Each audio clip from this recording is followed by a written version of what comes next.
के आने तक उनकी सेहत सलामती के लिए एक बुलंदतर सूरह सलावत।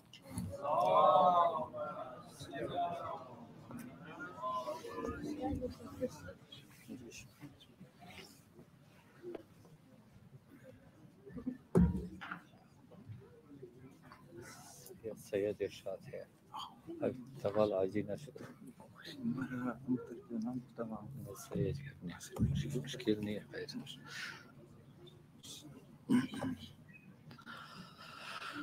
बरखातमी अनबिया मोहम्मद सलावत।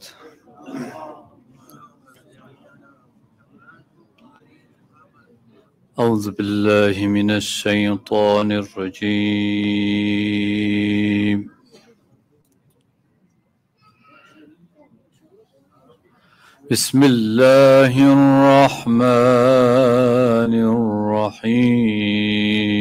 बिस्मिल्लाहिर्रहमानिर्रहीम।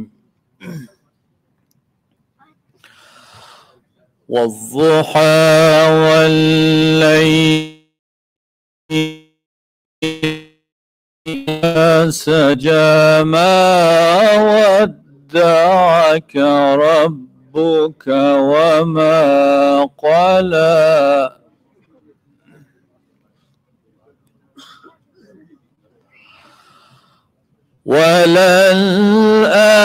वललआखिरतु खैरुन लक मिनल-ऊला वलसौफा युअतीका रब्बुका फतर्दा। अलम यजिदका यतीमा फआवा।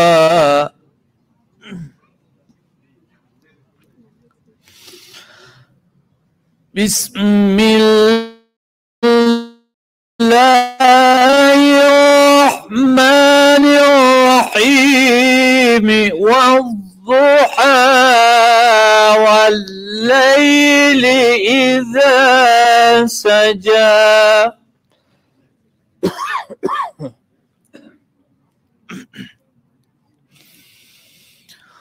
वज़्ज़ुहा वल्लैलि इज़ा सजा मा वद्दअका रब्बुका वमा क़ला।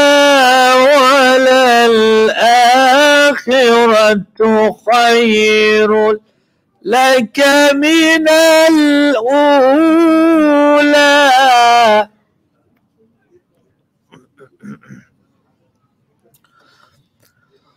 वलसौफ युअतीक रब्बुक फतर्दा।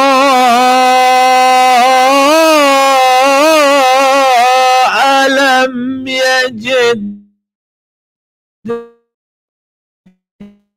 यतीमा फआवा।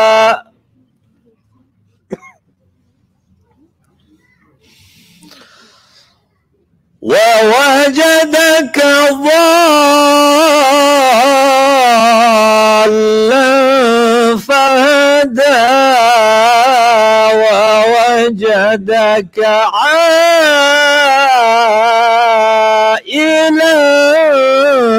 فأغنى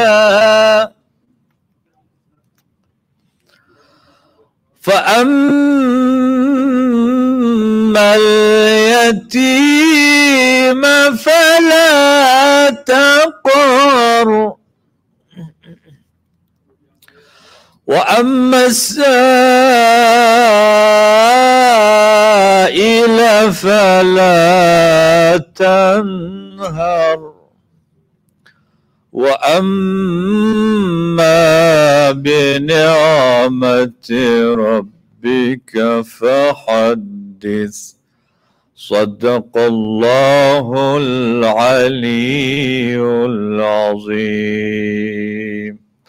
اللهم صل وسلم وزد وبارك على رسول الله وآله الأطهار على رسول الله وآله الأطهار. تعجیل ظهور آقا امام الزمان، خوشنودی ارواح طیبه شهدا، مخصوصا روح بزرگوار ابا عبدالله الحسین بر خاتم انبیا محمد صلوات. اللهم صل علی محمد.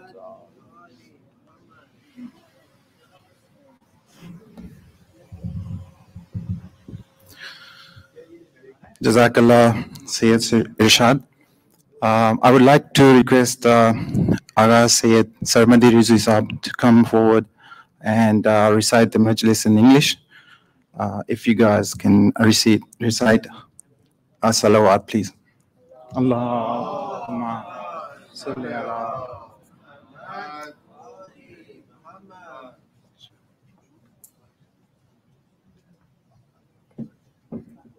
Bare digar narai salawat.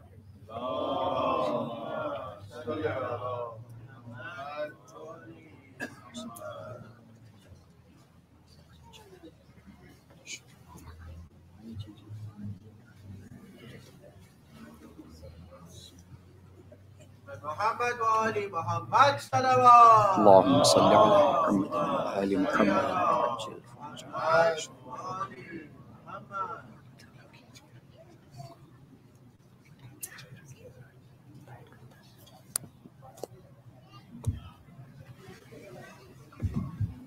Narai salawat. اللهم صل على محمد. इसमें आवाज नहीं आ रही आवाज رحم الله من قرأ الفاتحة. اللهم صل على محمد وآل محمد. بسم الله الرحمن الرحيم. الحمد لله رب العالمين الرحمن الرحيم مالك يوم الدين إياك نعبد وإياك نستعين اهدنا الصراط المستقيم صراط الذين أنعمت عليهم غير المغضوب عليهم ولا الضالين.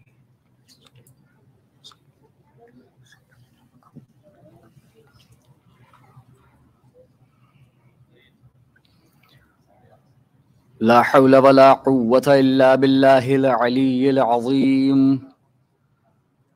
حسبنا الله ونعم الوكيل، نعم المولى ونعم النصير. أعوذ بالله من الشيطان اللعين الرجيم. بسم الله الرحمن الرحيم. الحمد لله الذي دل على ذاته بذاته، والذي خلق المشيئة ثم خلق الأشياء بها. والصلاة والسلام على أشرف الأنبياء والمرسلين، الملقب بطه والمكنى بأبي القاسم محمد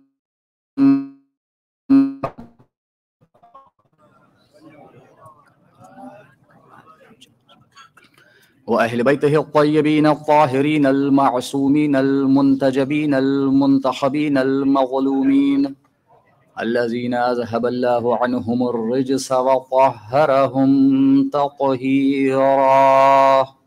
اللهم صل على محمد وآل محمد. واللعنة الدائمة الباقية على أعدائهم أجمعين من الآن إلى قيام يوم الدين. أما بعد، فقد قال الله تعالى في القرآن الكريم: بسم الله الرحمن الرحيم. إنما وليكم الله ورسوله والذين آمنوا الذين يقيمون الصلاة ويؤتون الزكاة وهم راكعون. صدق الله العلي العظيم. صلوات بر محمد وآل محمد.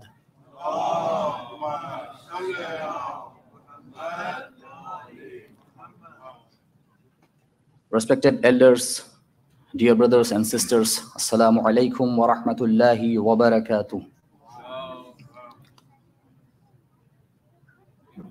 In these 10 nights, we are discussing about the topic of wilayah of Ahlul Bayt alayhimus salam and tawassul.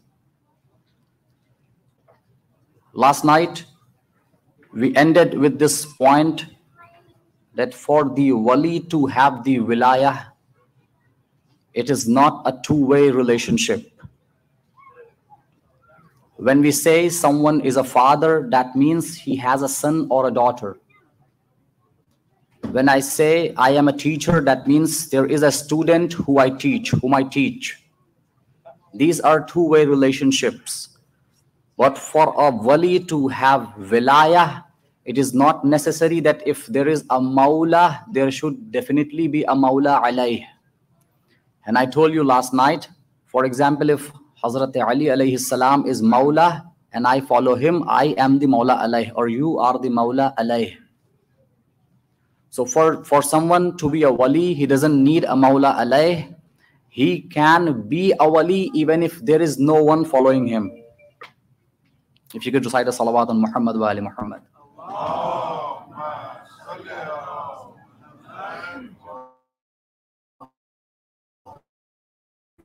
One more salawat, please. Allahumma salli ala Muhammadin wa ali. Tonight, inshallah, we will be covering some more topics under this topic of wilayah. And as I have mentioned in the last two nights, I am going to repeat this for those of our mu'mineen and the mu'minat who were not present in the last two nights, that we are covering this topic of wilayah for the first 5 or 6 nights so that we have a ground prepared to understand the validity of tawassul. The word tawassul means to seek help from Allah by declaring someone as an intercessor for us, between us and Allah, or to seek help from someone to get attached to someone, because the word tawassul is from wasl. That means when you get attached to someone, to seek help from someone other than Allah, but that person has the authority given by Allah to help others. And inshallah, we will be covering this topic of tawassul after first explaining the reality of the wilayah that Ahlul Bayt alayhimus salam have.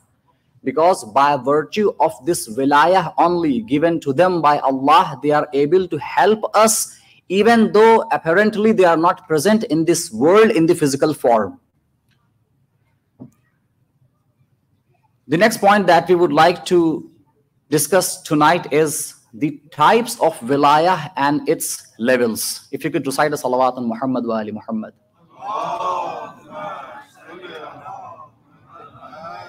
Allahumma salli ala Muhammad. The first wilayah is wilayah zati wa istiqlali. I will be translating these terms for you, so don't get confused. Al-wilayatu zatiyatul istiqlaliyah. That means a wilayah which is zati.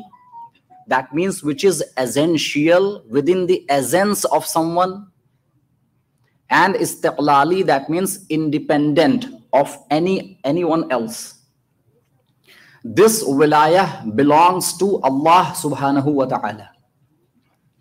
What do I mean when I say this wilayah belongs to Allah subhanahu wa ta'ala? That means it is the essential part of Allah. We are actually helpless to use such words, even though they are not up to I'm saying the essential part of Allah. Allah does not have any part. But just to let you understand what I'm trying to say, I'm using this word. If when I am using the word wilayah for Allah, wilayah is in the very essence of Allah.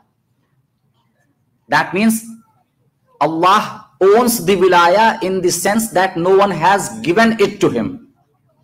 If I say something is in your zat, if something is essential for you, that means you own it and no one has ever given it to you.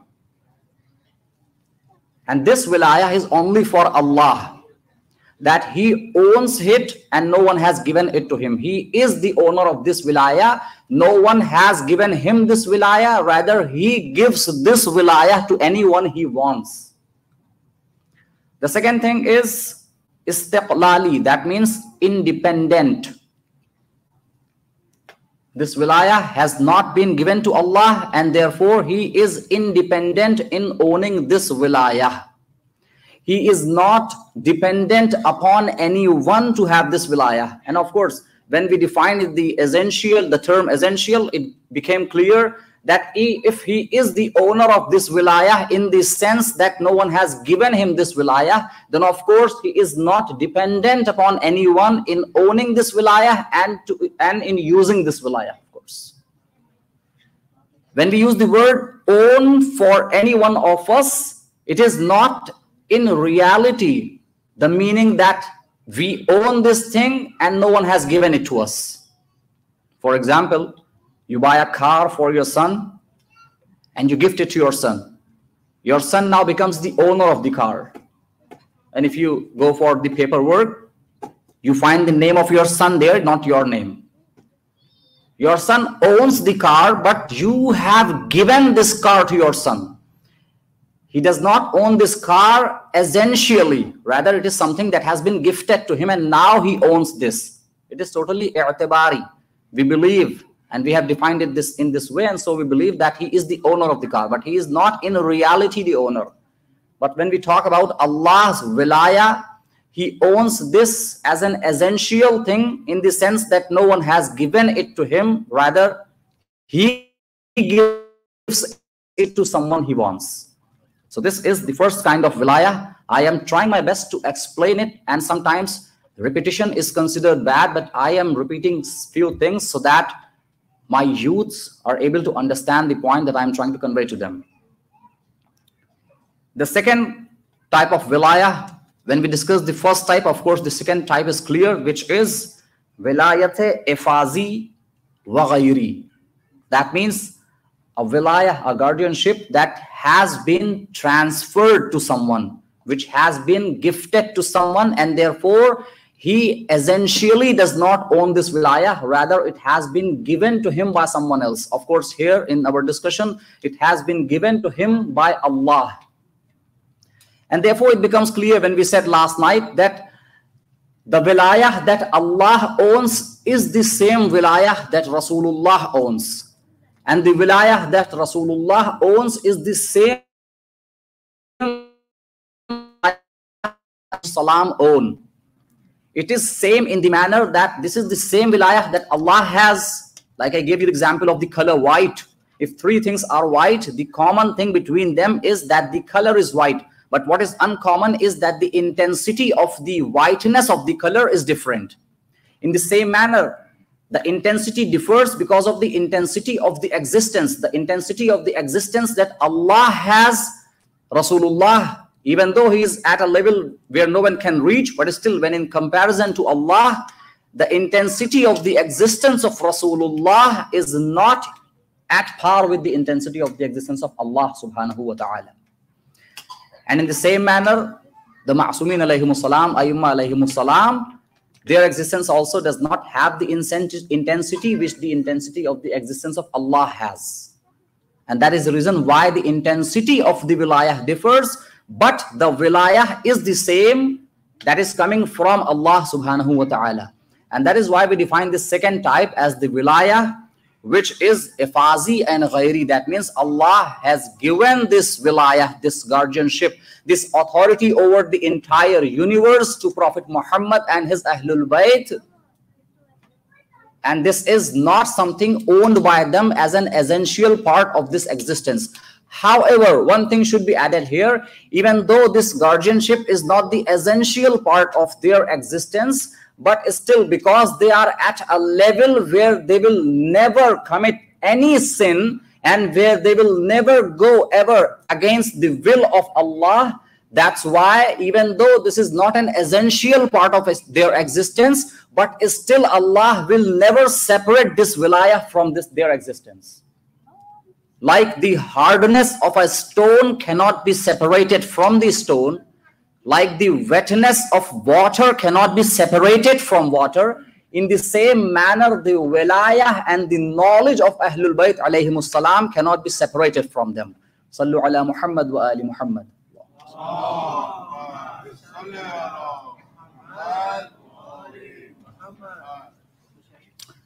And that's why we have now the next topic as the levels of wilayah, with the help of the topics that we covered just now, the wilayah of Allah and the wilayah of the Rasulullah and his Ahlul Bayt.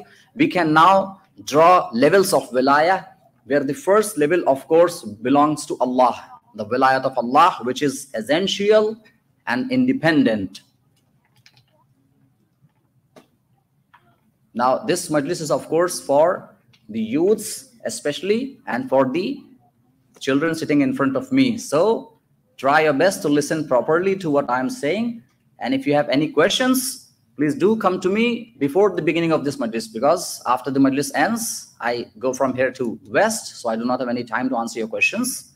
So before the beginning of the majlis, you can come and ask questions if you have. And please listen properly to what I'm saying, okay? MashaAllah. Sallu ala Muhammad wa ali Muhammad.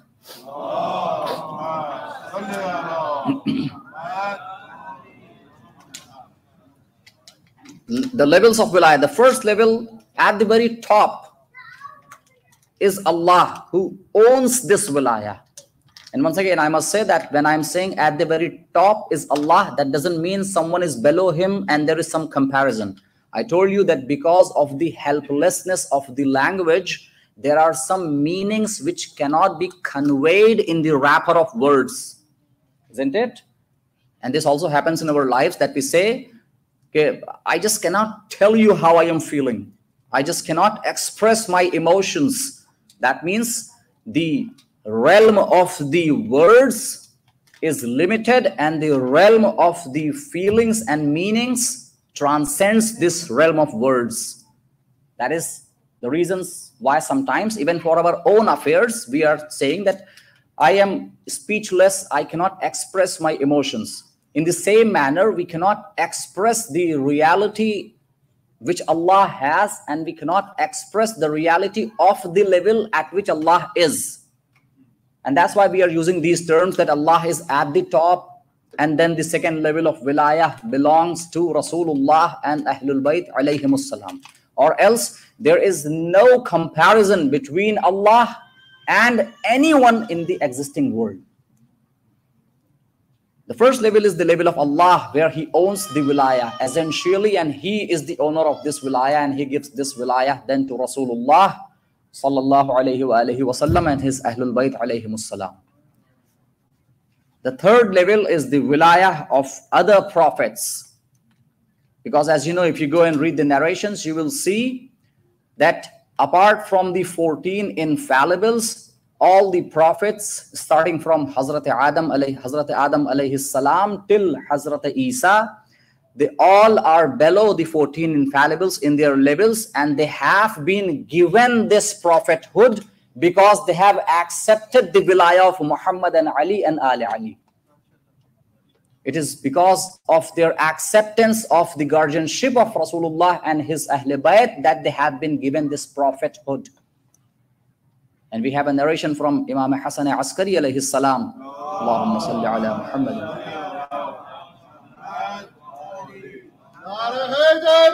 Ya Ali, Ya Ali, Ya Ali.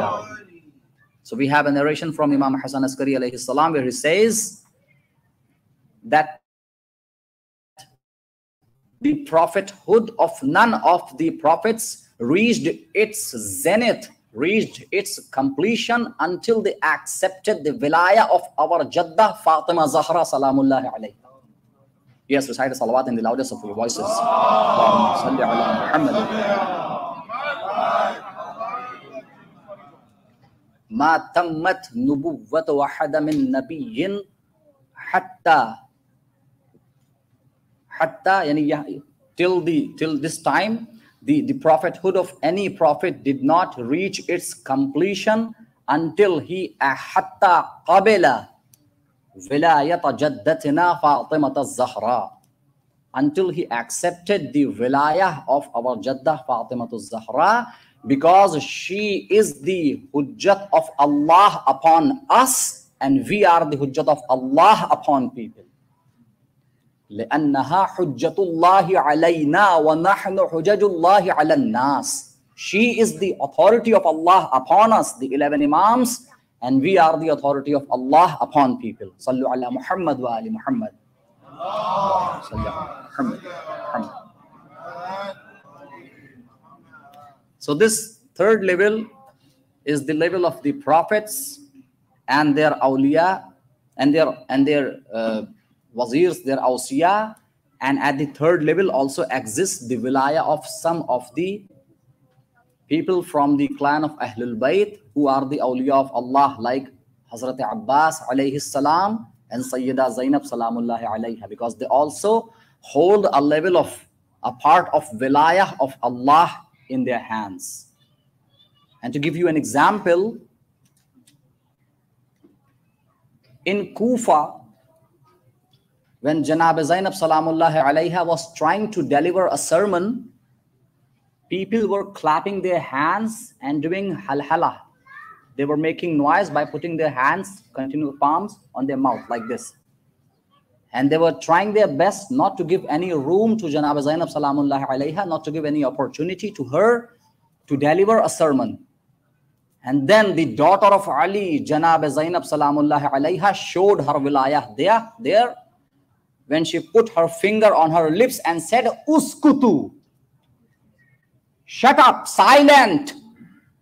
And then the narration says that the camel who had held his feet in the air was in the air, and someone who was raising his hand was held like this, and the whole public there become paused, and Zainab showed her wilayah. वक्त की बात है, पाबंद रसन है ज़ैनब, वरना अब्बास से भाई की बहन है ज़ैनब। सलवात बर मोहम्मद व आले Mohammad.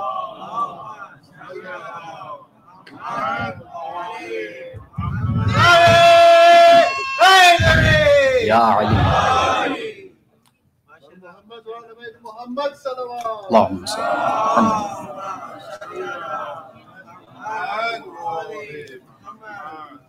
And the fourth level of the wilayah, the lowest level of wilayah, that comes to the ulama and the urafa who have purified their souls and their nafs by acting on the sharia and by believing what Allah and his prophet has asked us to believe, and by purifying their souls, they have reached at this level of wilayah where if they want, Allah does something for them. For example, we have a report in the books of where the events of the scholars is narrated and their acts is narrated. We have, for example, one report that someone came to Shaykh Amini, who is the author of the famous book Al-Ghadir, and he was standing next to the Zarih of Imam Ali alayhi salam, and someone told him, "Ya, Amini, oh Amini, there is a woman, she is pregnant and she is about to deliver, but the bleeding is not stopping. And we are afraid that we might lose that woman." And Shaykh Amini says, this has been narrated by authentic scholars, that Shaykh Amini says, "Go and stand in front of that woman and say, Amini has asked, oh, you blood to stop." And this is something that even the companions of the Imams used to show. This is the power that they used to sometimes show. And then that person goes, and here Agha Amini, who is standing in front of the Zarih of Imam Ali alayhi salam, says, "Oh Imam, we are just your servants. Please do what I have asked to be done." And then that person comes back to Shaykh Amini and says, "Thank you very much. I went there and said the same thing that you said, and the blood and the bleeding stopped." So this is a power that has been given to scholars in a small quantity by Allah, and they, because of the purification of their souls, reach a level where if they want something, Allah fulfills it for them. Sallu ala Muhammad.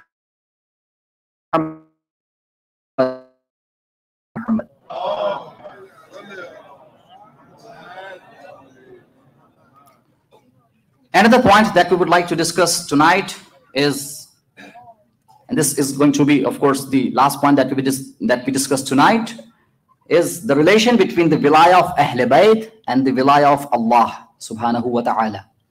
This is a point upon which I threw some light in the first night, but because people were not there, I am going to, with your permission, of course, repeat this point so that for those who were not present, it is not, of course, repetition, so that people who were not present in the first night may also get this point and grasp this point. The relation between the wilayah of Ahlul Bayt and the wilayah of Allah. Because a question might come to our mind, how is it possible that Allah gives his wilayah to someone? Is it so that once he gives his wilayah, he does not own that wilayah now? Or is it so that he gives his wilayah in the sense that he also owns this wilayah and the other person also owns this wilayah? And people from other school of thoughts, they sometimes call this as shirk. But we are going to, inshallah, prove from the Quranic verses and the traditions that this is not something which is called shirk. Rather, this is something which is the essence of Tawheed. The only difference between Tawheed and shirk is that we accept for someone an authority which has not been given to him by Allah.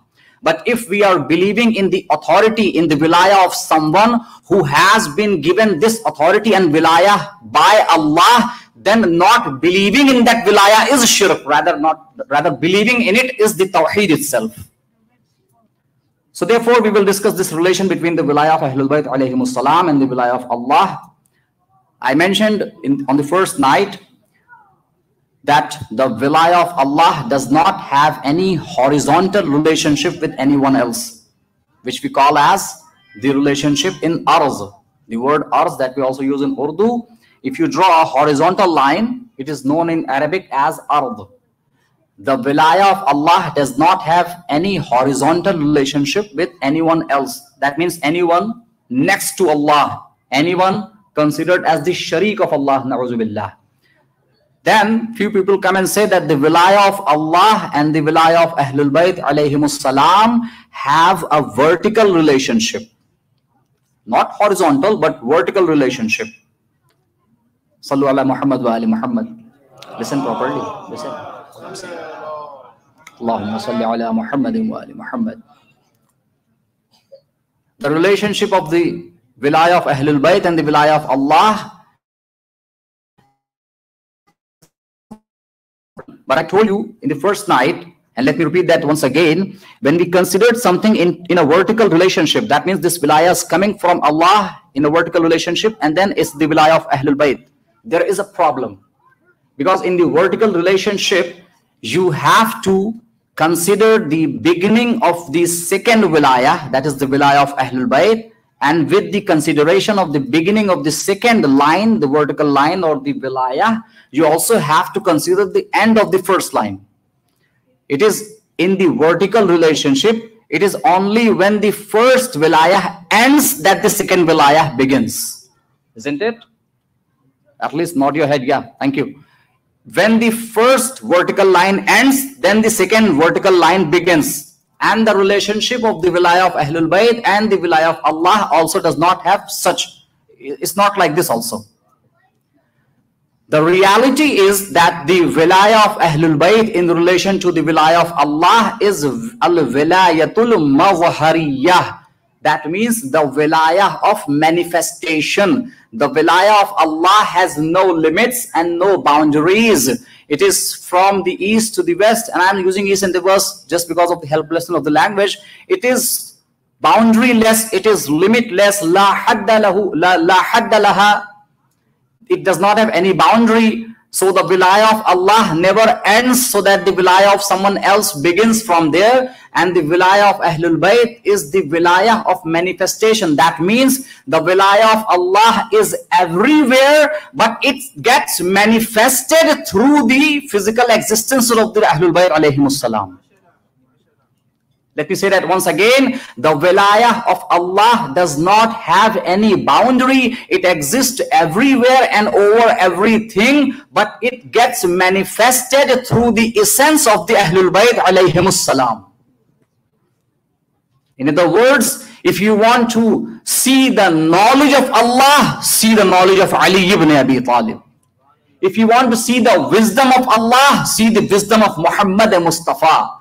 if you want to see how courageous Allah is, if you want to see the Jamal of Allah, see Mustafa. If you want to see the Jalal of Allah, see Ali in the battlefield. Sallu ala Muhammad wa ali Muhammad.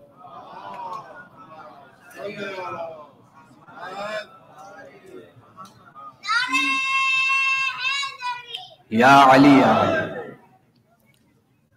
So therefore, the wilayah of Allah does not have any boundary, and whatever we are seeing present as wilayah in the Prophet Muhammad and his holy Ahlul Bayt, they are like a mirror who are reflecting the real wilayah of Allah through their own existence. And that is the reason why we said in the one of the last nights, anyone who would like to reach Allah should come to Muhammad and Ali Muhammad. People who consider themselves super tawheedi, for example, and they want to have a bypass so that they neglect Muhammad and Ali Muhammad and reach Allah, they will never reach anywhere except hellfire. And this is not khitab, this is reality. If you are ignoring Muhammad and Ali Muhammad, you are ignoring the command of Allah. Then what is the point of going to meet someone whose command you do not obey? And in reality, my brothers and sisters, I said in one of the Majlis in West, anyone who is not accepting the wilayah of Ali ibn Abi Talib is in reality a polytheist, a mushrik. Of course, this polytheism is not that apparent polytheism by virtue of which someone becomes najis. But this is a hidden polytheism which will manifest itself in the day of Akhirah. And there, whoever denied the wilayah of Ali in this world will not even smell heaven, rather reaching heaven. Will not be even able to smell heaven instead of reaching the heaven. Yes, my dear friends and my dear brothers and sisters, tonight is the night when we remember the ambassador of Imam Hussein alayhi salam, Janab Muslim ibn Aqil, and his two sons. If you could switch off the lights, please. Tonight is the night when we remember the first martyr of the clan of Imam Hussein alayhi salam, Muslim ibn Aqil. As we know that there were thousands of, almost 16,000 letters were sent to Imam Hussein alayhi salam by the people of Kufa that we are ready to help you and stand by you. Please come here and we will start a revolution against the ruler of our time. Imam Hussein alayhi salam, just to confirm this news, sent his brother Muslim ibn Aqil to Kufa. And the narrations say that when Muslim ibn Aqil reached Kufa, thousands of people gave their allegiance to Muslim ibn Aqil. They did bay'ah on the hands of Muslim ibn Aqil, but slowly and slowly the enemies made the conditions so bad, either through money or through fear, that we have in narrations that when the time of the prayers of Maghrib and Isha came, Janab Muslim stand on his prayer mat. He started leading the prayers. There were thousands of people in the Salah of Maghrib, but when after Isha Muslim turned back, there was no one standing behind him. People totally changed, and the allegiance they gave to Muslim, they broke that allegiance. And a time came when Janab Muslim was walking alone in the streets of Kufa. The streets were totally dark and Muslim was not able to find any way.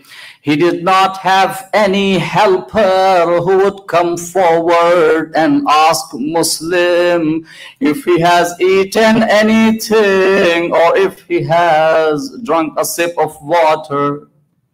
Muslim is walking alone in the streets of Kufa when he came to a place and sat under a tree. Oh, my dear friends, you know very well that a lady opened the door of her house and she came outside and she saw Muslim. This lady says, "Oh man, who are you? The conditions of Kufa are not very good. People are searching for Muslim ibn Aqil so that they kill him. I would suggest that you go to your home." And Muslim ibn Aqil replies, "One who does not have any home, where should he go? One who does not have any home, where he should go." And then he tells this woman, "I am Muslim bin Aqil." This woman starts crying. She folds her hand, "Please forgive me, I did not recognize you." She then invites Muslim to her house. She gives food and water to Muslim, and then Muslim asks for a prayer mass so that he offers his prayers. Muslim offers his prayers, and then while they are talking, I'm making it short, while Muslim is there inside the house, the son of this woman who is working for the government knows that Muslim is inside my house. He gave the news to the ruler, and then people start coming to the house of this woman whose name is Tawa. People start surrounding the house of Tawa, and then Muslim starts preparing to go outside the house of Tawa. Tawa says, "Oh Muslim, don't go outside. People are thirsty of your blood and they will kill you." But Muslim says, "I cannot tolerate that because of me, enemies come inside the house of a woman." This is Muslim ibn Aqil, who belongs to the family of Ahlul Bayt. Even in this condition, which is quite fearing, he does not want people to come inside the house of a woman so that his abru goes away. He now goes outside the house of this woman and fights with the people. He keeps fighting and fighting, and more people were sought. Someone said, "How many people do you need to kill just a single man?" And this person was told, "He is not a common man. He is from Bani Hashim. He is the line of Bani Hashim." Then the people betrayed Muslim. They dug a trench, and Muslim, while he was fighting, he fell inside this pit, and people captivated him. Yes, my dear friends, you know very well what they did after this to Muslim. They took him to the darbar, and Muslim's hands and feet were tied, and then he was taken to the Darul Imara at the top of this building. And then Muslim was asked, "If you have any last wish." Muslim said, "I would like to have some water." Water was given to Muslim, but because someone has already struck Muslim on his face, blood was coming out of his lips.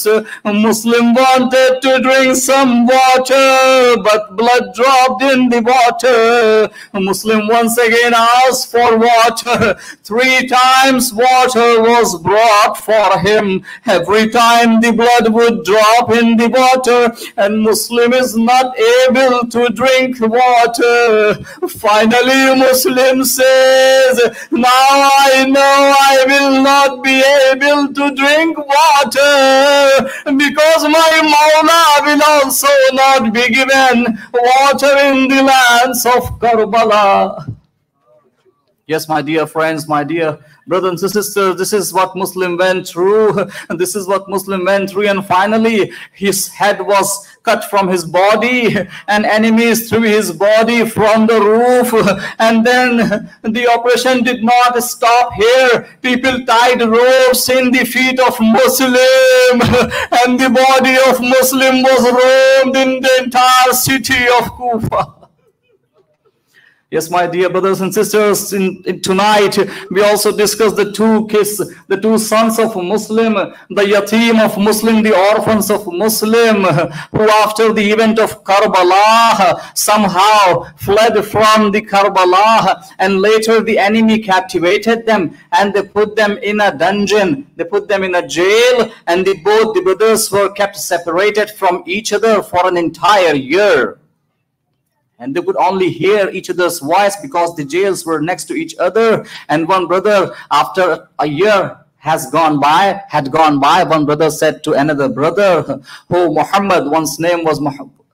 The elder brother was Muhammad and the younger was Ibrahim. Muhammad says to Ibrahim, "It appears that we will be spending the rest of our lives in this dungeon and we will not be able to see or meet each other."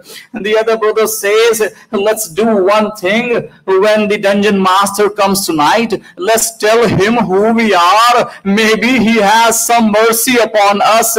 In the night when the jailer came to the jail to give them some dry breads, one of the brothers says to the jailer, "Oh, you jailer, do you believe in the Prophet Muhammad?"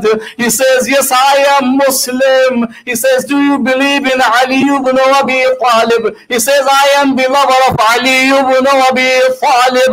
Then the son says, "Do you know we are the sons of Muslim ibn Aqil?"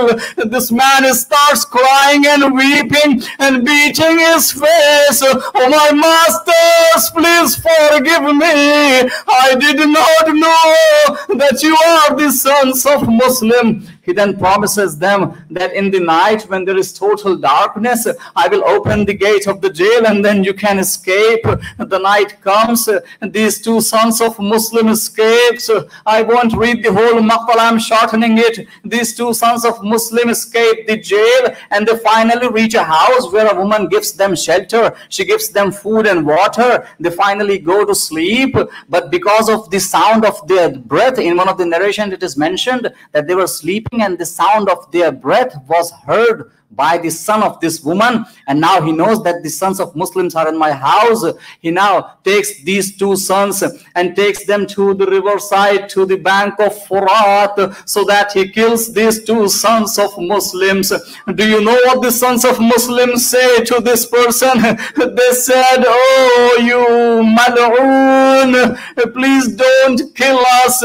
You can do one thing. Please take us to the bazaar of slavery and sell us as a slave there." What a time the sons of Ahlul Bayt are seeing, that they are asking to be sold as slave. But this person, he is so shaqi, he is so mal'oon, he doesn't want them to be sold in the bazaar because he wanted to slay them and to show their heads to Ibn Ziyad, so he gets a handsome amount as a gift. He cuts off the head of the elder brother and then he cuts off the head of the younger brother and throws their bodies in the Furat.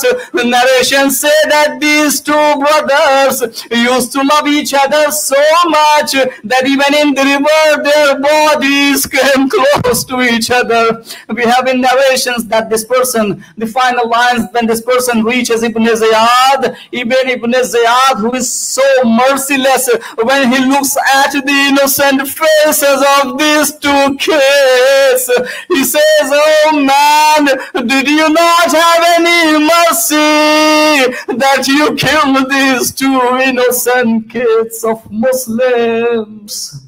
ألا لعنة الله على القوم الظالمين فسيعلم الذين ظلموا أي منقلب ينقلبون إنا لله وإنا إليه راجعون. Oh Allah, please accept our prayers and our majalis.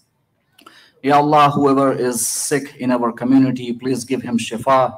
Ya Allah, hasten the reappearance of Imam Zaman alayhi salam and declare us among his helpers. Oh Allah, whoever has asked for dua, whatever their problem is, please solve the problems of these mu'mineen. There is one more announcement that I have to make before I leave the minbar. This alam that you see here, this alam Mubarak, it has been installed here it has been put here by a family who has lost two young sons. One got killed in an accident, sick, and they have lost those two sons. Please remember those two sons of theirs, marhumain, in your prayers, and also please pray for the family, and may Allah increase their tawfiqah. Sallu ala Muhammad wa ali Muhammad.